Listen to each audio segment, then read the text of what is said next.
Pakulan niyo ako! Bakit ka lang? Bakit? Ano sa tingin niyo ginagawa niyo sa akin? Sasaktan niyo ako! Papatayin niyo ako! Hindi ka namin papatayin. Gagawin ka lang namin kataw. Ikaw, akala ko pa naman mabait ka. Akala ko pa naman tinutulungan mo ko, pero masama ka rin pala. Hindi mo ako mapipilit kataw. Hindi mo ako madadaan sa prasahan.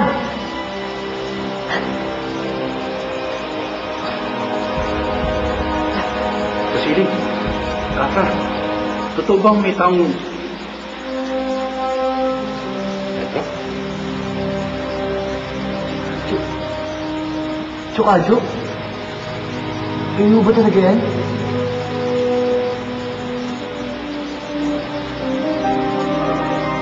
Isa ka na sa kanila, Chukadyo. Sinabi ko na sa iyo nung nagpaalam ko na gusto ko na makasama ang habang buhay ang pamilya ko. Sila ang pamilya mo?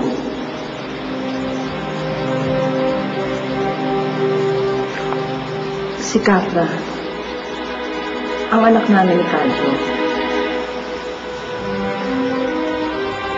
Hindi ko ba makausap ng sandali, Chukadyo? Iwan niyo muna kami.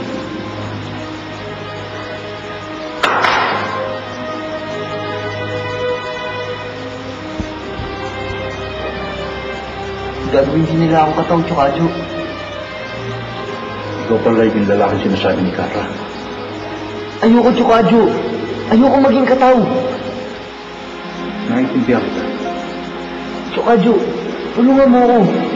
Pakawalan mo ako rito. Ayoko maging kataw, Chukadyo. Talagan niyo na ako, Chukadyo. Ayoko maging kataw. Ayoko magalit ulit ang anak sa akin. Anong ibig niyo sabihin? Pasensya na, Pedro. Hindi kita maaaring pakawalan.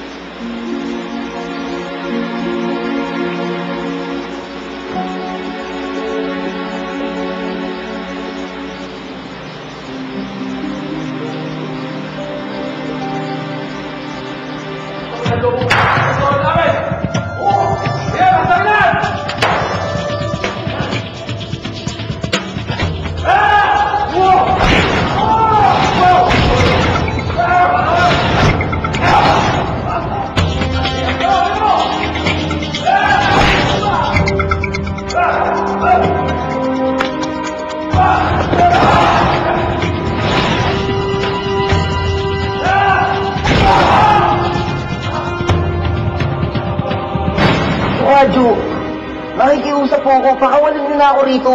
Nandito din si tatay. Kailangan niya tulong ko. Nanganganib ang buhay niya. Matutulungan natin si Juan. Matutulungan natin siya makatakas. Pagkataw ka na. Ayokong iwan ang lola ko. Nandun na naman si Juan eh. Tutulungan natin siya makatakas, makabalik ulit. Ayoko maging kataw, Chukadyo. Pumayag ka na, Pedro. Hindi ka mag-iisa dito. Nandito naman ako eh.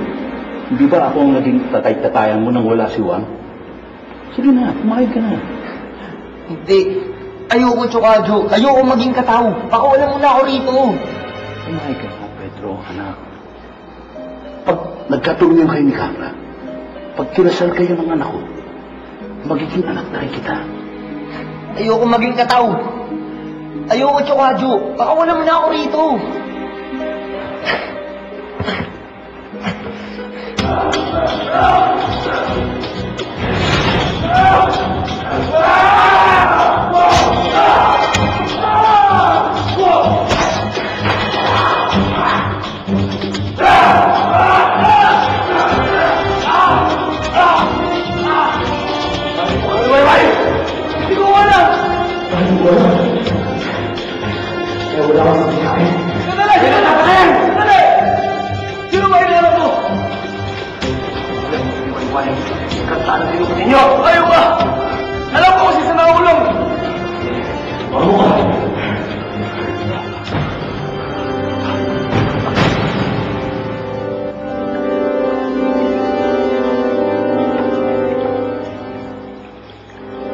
Sabihan mo si Sahasa na maghanda na siya.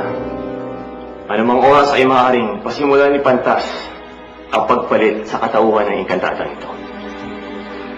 Sa tingin mo ba, aking kapatid, magiging mabuting katao ang kantadang ito? Kasili, parang wala ka sa iyong sarili.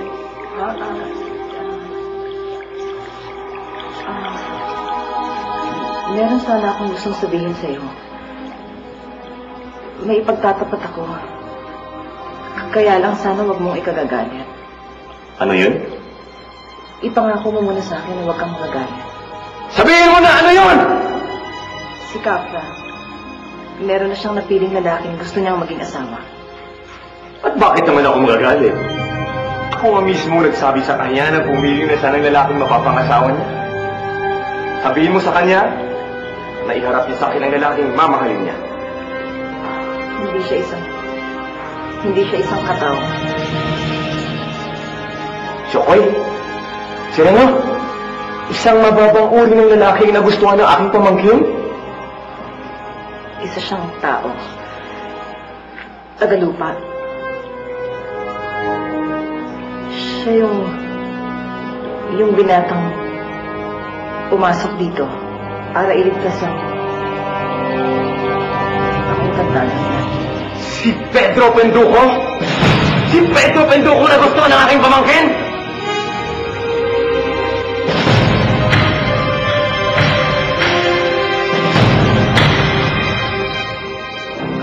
Magtatawag yung mga tao. Malayo pa? Wala kita.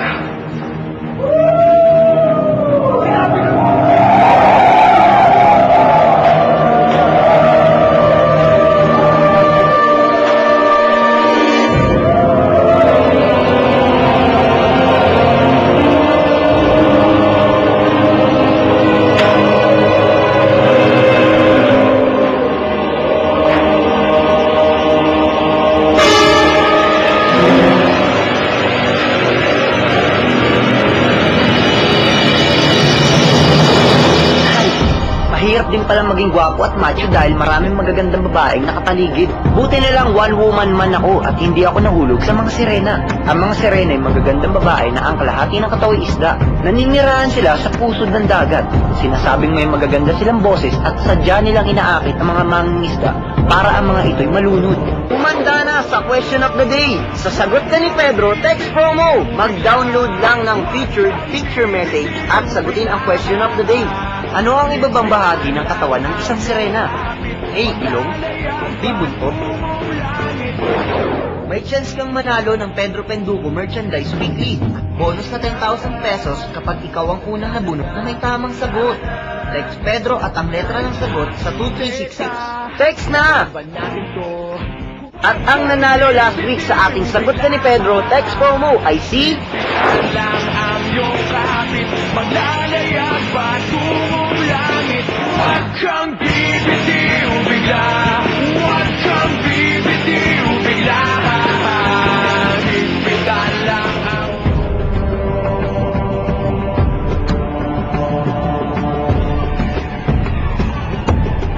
Ay, seryoso, hindi laban. Sasaktan ka talaga niya. Umaadi ka mong bakbakan. Tay, wag! Mga kakampi ay dating kalaban. Kailangan na natin bumalik ng palasyo. Pero hindi kayo basta-basta pwede pumasok ng palasyo ngayon. Pagligtas sa ina ay magkakaroon na ba ng kaganapan?